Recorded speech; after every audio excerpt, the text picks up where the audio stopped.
I do. What's up, everybody? You see where we at? Georgetown University. There's a new coach in town, Pat Ewing. We're gonna sit down with him. We're gonna go all the way back and then fast forward. Get ready for Georgetown Hoyas basketball 2017. Hard hats and high heels. Let's go. Hey, what's up? It's your girl, Steph Lover. Welcome to another episode of Hard Hats and High Heels, the podcast starring the coach. Let me break it down. Two-time Hall of Famer, 11-time All-Star, accomplished NBA assistant coach, and finally, head coach of the Georgetown Hoyas. Congratulations, coach. Thank you. I'm super excited. I see. And it's crazy. I went to Howard, but Georgetown basketball is it. Was it. It was one of the reasons I wanted to be in the DMV is because you guys just made a name for the area when you played here. Right. So how does it feel to be back coaching your alma mater? The $1 million question. It's great. It feels great. You know, I'm back home. Even though New York is still home, You know it. DC is still one of the first places I called home. So I'm back on the hilltop. You know, back like you said, on my alma mater. You know, back where it all started. How much deja vu is going on from you being a student here to walk in these, halls and you're the coach? Isn't it a little? Not too much because, right now this whole building is brand new. It's brand new. So this wasn't here when you had a lot to do with that. Yeah, I had to shell out a lot of ducats to help. A lot of wins and ducats. Wins and ducats. So when I was here, that gym across the hall right there, that's where we practiced at. What's that, the janitor closet now? Ain't nothing popular now. It's still things goes on in there. Their volleyball still goes. They practice in there. Mm-hmm. In this gym, we have men's basketball, men's and women's basketball.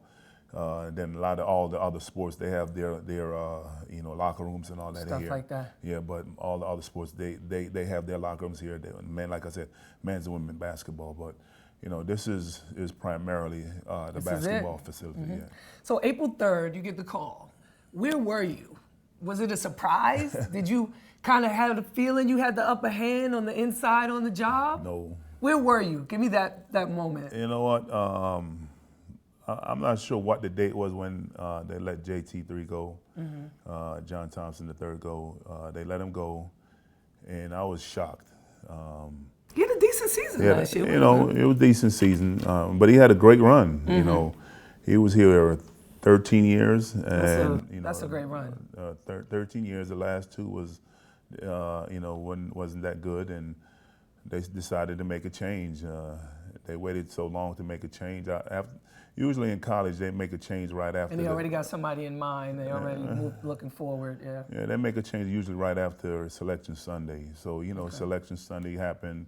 Nothing was done, so I'm like, oh, he's good, and then. Oh, you was cheering for him. Right, Okay, it's family, Georgetown family, right? Okay. So nothing happened, and I think he's good. My son is on the staff, so I'm rooting for him. So nothing happened, and they made the change. I'm like, wow, I feel like I'm part of this staff. I'm like, I was shocked. Mm. So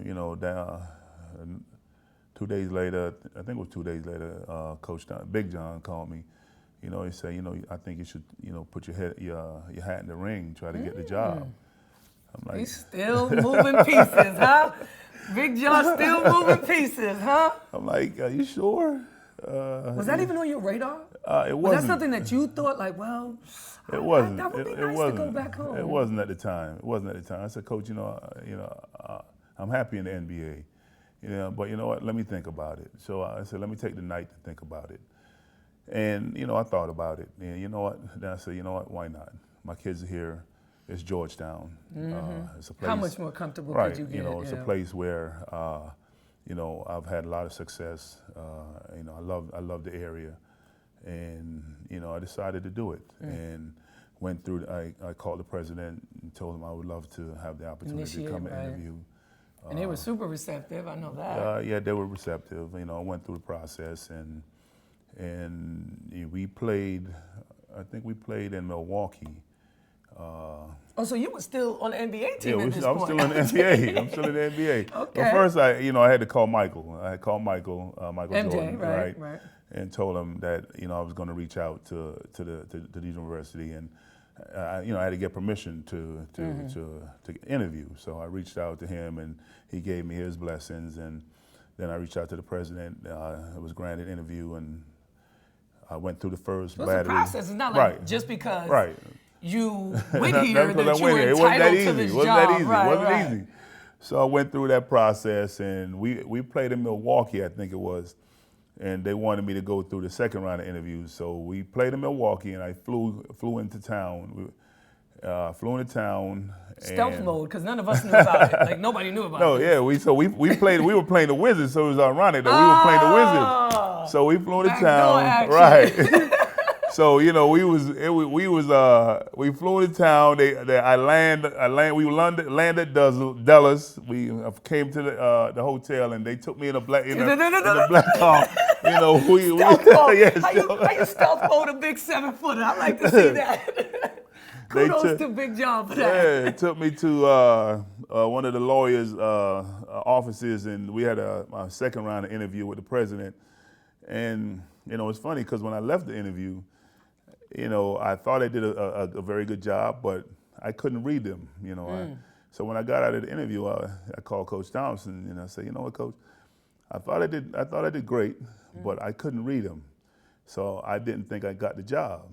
So the next morning when Lee Reed, the AD, called, and I said, Lee, I thought I did a good job, but I didn't think I got the job. No, Patrick, you got it. I'm like, no, move. Usually don't call when you don't get the job, Pat. I hate but that. Still, an email, miscellaneous text, basically 2 words, no bueno. Just pretty much keep it moving like that. But I was shocked, but I was pleasantly surprised that I got the job, and we had the press conference the next day. So I went to practice with the Hornets, and told the team that I won't be with the team anymore, and had the press conference the next day, and I've been here ever since. So I've been in that same room at that hotel for 3 months.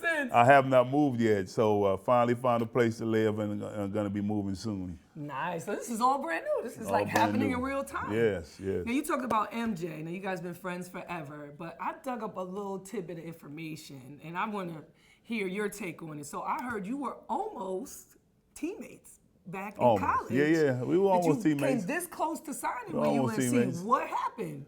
You're going to bring that up. This was all news to me. I don't know. I'm just saying. Because in my mind, I'm thinking, oh my God, they could have been teammates? Right. Are you kidding me? North Carolina was one of the schools I chose to visit. I was considering to attend. Went on my visit. He had already chosen North Carolina. He's from North Carolina. Right. So he had already chosen them. So he and his family came back. His sister wanted to visit the school. And I think she did decide to go there. So he was there, and the way that he is now, that's the way he was back then. Talk trash, just trash talker. So he was talking so much trash to me, this, that, but we just hit it off. Play one-on-one. He'd always talk about, you can't block my dunk, this, that. So we were just, how we are. Oh yeah, back then we 18. So we playing one-on-one. I'm in street clothes. He's in basketball gear. Street clothes back then was like Sunday school clothes. Right. So we played, but we've been friends ever since then. So we went from there to the McDonald's games, and we've been friends. You wasn't feeling North Carolina? Yeah, they had there was a big rally. When I was on my visit, they had a big rally in North Carolina, so I just chose to. Like a rally. Yeah, they had a big rally. So you read between the lines. There's a rally in the South. You get it? They had a big rally at that time, so I decided to you take were brethren. That wasn't familiar. Straight from Kingston, a few years removed, and you was like, I'm gonna head back north. I'm gonna head back north. John, now what you was talking about? So I always think about that. In your mind later on, did you ever think about that? Like, we could have been teammates. Then maybe that would have transferred maybe to the NBA, maybe. No. You know what? He became the best player in I guess in NBA in my era. But I never thought about it. I thought I made the best decision for me. North Carolina and Dean Smith. Dean Smith was a great coach. Matter of fact, even when I was on my visit, Dean Smith told me, if you don't come here, I think you should go to Georgetown. And not to say that, because he and John Thompson were very good friends. And not to say that because Dean Smith told me that I came to Georgetown. I just thought that being a young black kid, just listening to John Thompson and being that guidance, right, a black man that I could look up to and emulate, the way that he carried himself, the way that he, it could be somebody that I could emulate. So that's one of the reasons why I chose to come here. And speaking of the MJ correlation, like he brought the shorts into the NBA. So they say they attribute you with the short sleeve t-shirt. T-shirt. So you're like a fashion icon on the low. Right.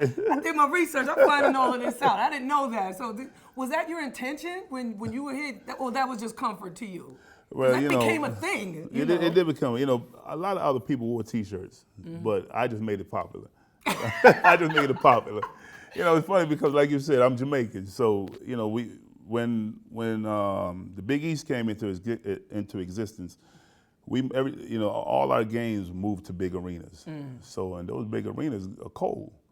So, I was always cold. Okay, so I get it now. From Jamaica, not used to the cold. It had Right. nothing to do with fashion. No, It I was more always about cold. I was always cold. So the trainer said, you know what, put on this T-shirt. So I put the T-shirt on. So we're going to give it to the trainer. Right. We're going to give it to the trainer in the roundabout way. Now, you being from Kingston, Jamaica, I understand that you moved here when you was real young. You was a cricket, soccer player. I can't see a 7-foot you playing soccer, but okay. So then, basketball is the way of life as you know it. What I always wanted to know is, you being in the NBA, you never had a nickname. I always wondered that. Like, when I was reading the fashion stuff, I was like, yo, he never had a nickname. So I came up with a few. Let me see how you like some of these real quick. Wait, where's the nicknames? All right, we came up with, how about Pat the Rock?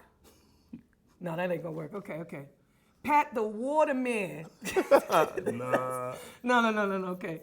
All right, the Jamaican one. Rude Boy P. Look, bigger enough. What y'all think? That's all right. It's all right. You were never like a jokey joke guy in the NBA. So I don't think that's why you got a nickname. You were a pretty serious dude. I was serious. Is that the Jamaican background? Like, not, Well, you know what? When I guess people are a lot like Bernard King. Bernard King was on the Knicks when I came, and everybody, he always had that stoic face.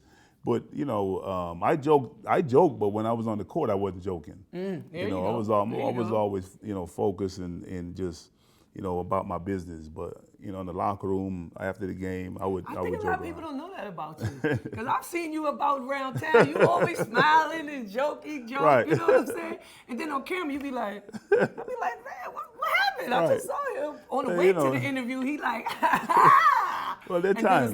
There's a time and a place for everything, and to me, when I'm on the court, it's all about business, and my focus is to try to dominate whoever I'm going to be playing against, and so I'm focusing and I'm thinking about who I'm playing against and what I want to do against them. Right.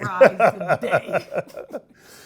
So you played in my hometown team forever. I'm a New Yorker. Everybody knows that. 15 years you were there, and today something really crazy happened. I want to hear your reaction to this now that I've softened you up a little bit. Got you all relaxed and whatnot. They finally got rid of the Zen Master, Phil Jackson, that's the word. He got fired. What's your thoughts on that finally happening? Me, I thought it should have been happening, but that's not for me to say. What do you think, being a longtime player, and I know you keep your eye on the Knicks. I still consider myself a Knick. I'm still a Knick. You're always going to be a Knick. Right. They still consider you the greatest Knick that ever played. I'm a One Knick. of them. I'm a Knick. And, when I saw the things about Carmelo and Porzingis, I cringed. A posse comment. Yeah, it's sad. But, Phil is Phil. with the rivalry with the Bulls, and I had the opportunity to meet him a few times, and I'm not going to say our meetings were cordial. Rude boy, P. But Phil, he was a great coach. So Not so much as a GM. I can't speak anything ill of him. He has 11 rings, and I don't have any. Yeah. So he you take your hat off to him. But he's Mr. Dolan decided to part ways. So wish him the best. That's that. Moving right along. I was going to hit on that whole Oakley thing, but that's so old. What I did want to say about the Oakley thing is how it played out in social media. If y'all had social media when you played here with Coach, how crazy would that have been? Thank God there was no social media. Thank God there was no social media. Would we be looking at you in a whole different light? Probably. But thank God there was no social media. And Oak, the thing with Oak, it's sad. Oak, he's a Knick and a friend and a teammate. And when I saw that happen, that's when I knew it was crazy. Right. I reached out to Oak that night and made sure that he was okay. And I saw Oak last week. Just trying to make sure that he's okay. And it's sad. Mm-hmm. And I'm hoping that they can put both he and Mr. Dolan can put that thing behind them and come together and Us, the Knicks fan, to be honest, we hope Dolan sells the team. Like, really, that's what we want. Because when you're trying to rock with your band instead of worrying about our future, I have a problem. I have a personal problem with that. You know what I'm saying? That's my issue with the whole stuff, but whatever. So you as Coach Ewing, what are you going to be putting on the players? No tweeting during the season? Because somebody going to try to live stream. Somebody going to try to get their numbers up on the Instagram. Here and you go off. Once they step in the locker room and I walk into the locker room, all phones in the basket. All phones in the basket. They can listen to their music and get ready. Treat it like a Chris Brown after party. Oh yeah, if all their tweetings and all that stuff, they can do that after the game. Hashtag no bueno. After the game. Now you got a lot of young guys, and it's a gap now. Right. Because you came from that '80s era, the PE, fight the power. So now we got a little Yachty, little Uzi Vert. Are you familiar? Well, I have younger kids too, so they listen to all that stuff. You up on the Migos, Bad and Bougie? I listen to a little of that stuff, a little bit. Young M.A., ooh. A little bit. Like I said, a little bit. I'm trying to get it out you. A little bit, very little. I'm still old school. I see all my music older. Yes.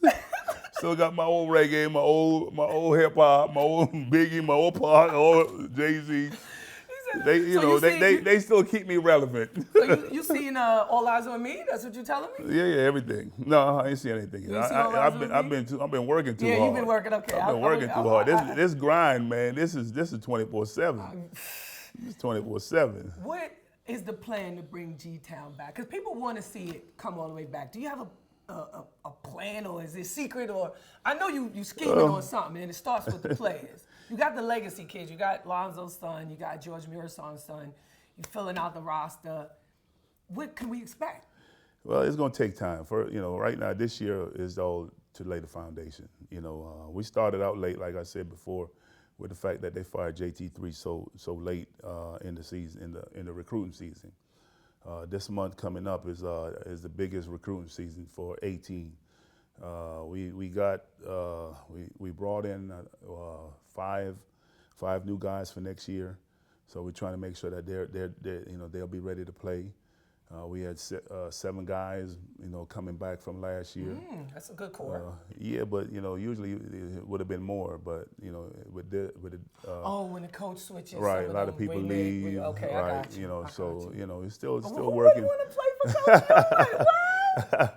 We're still working through things. I want to sign again. Thompson, right. She gone. I'm gonna sign with Coach again. Still working through things, but it's our goal. It's not gonna happen overnight. It's not gonna happen overnight. It's a process.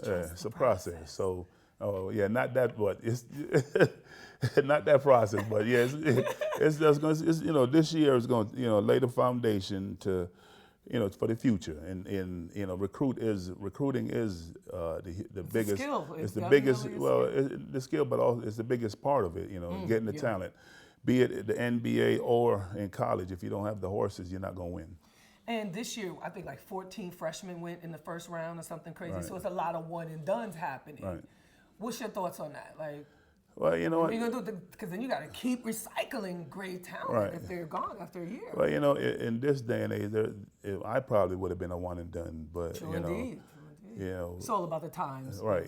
But at Georgetown, I'm not sure if we're gonna be able to compete with a lot of those one and done programs. So our goal is to, if we can get one and done, get them, but try to get the one, the next level and try to develop them to the best of our abilities. We've had great pros that have come out of here. Some of them would have been one and done, like myself or AI. Lonzo. Right. I think AI was right. But we also have had guys who came in, weren't highly recruited, but also was able to be great pros. Dikembe, Roy Hibbard, Jeff Green, who've had great careers. Yeah, Jeff Green. It was very surprising. Right. I mean, he was I wouldn't say an okay player, but in the NBA, anywhere he goes, he pretty lights it up, especially after like open heart surgery. That's just amazing that he's able to do that. I want to take you back because this is a question that lingered in my mind for at least 10 or 15 years. OJ riding slow on the freeway. Broke into Game 5. Was it Game 5? I'm trying to go from memory here. It might have been Game 5. Game 5. I mean, intense. I'm watching. I'm on the edge of my seat. Special breaking news. What the hell? OJ riding slow on the freeway.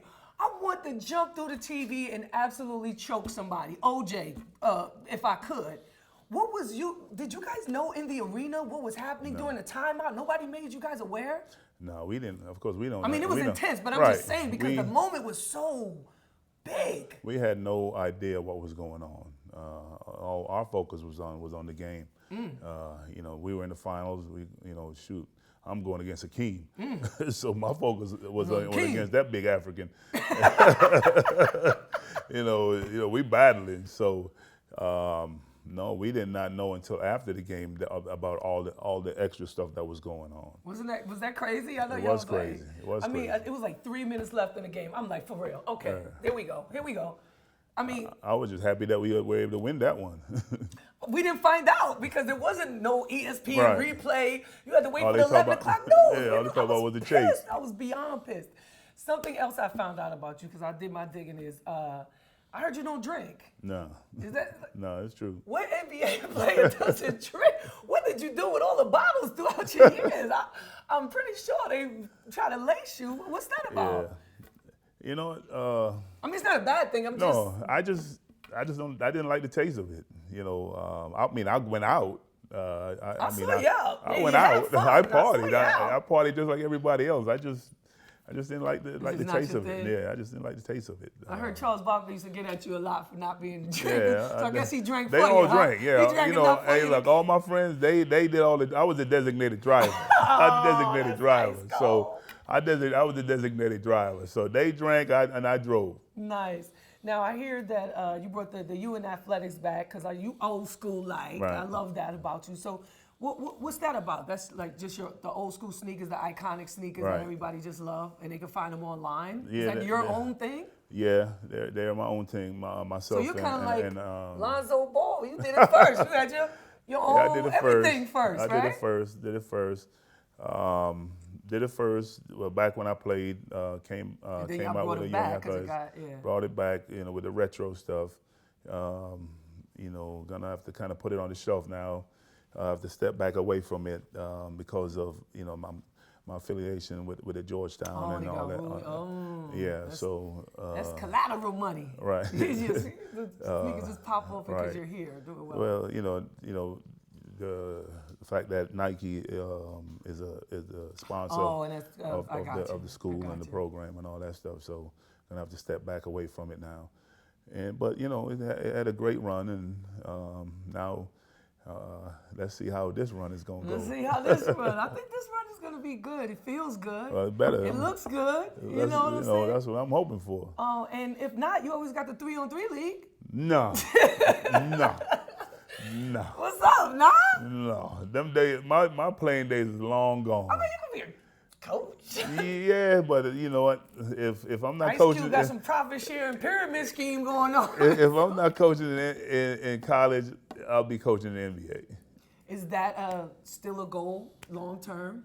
Well, Because you could potentially be here for 20 years. You know, my goal right now is to coach in college. You know, I did the NBA thing. You know, unfortunately I wasn't able to get an NBA head coach. I have one. I'm a head coach here, so it's my goal to ride this out as long as I can to, you know, hopefully be successful here and hopefully build this program. You know, I'm not sure if we're gonna be able to you know, win another title, but to go as far as I can with this program. And you know, I love DC. I love DC too. DC loves you. Good luck to you, Coach. What more can I say? I think we covered everything. So it's official. Rude Boy P is in Georgetown in the head seat. Make sure y'all listening and checking the coach out. Give him all your support. Coach Pat Ewing. Thank you so much, Coach. Thanks, Deb. Appreciate you. Clinton. Hope you enjoyed your vacation. Thanks, Coach. My pleasure. Come on. Yeah.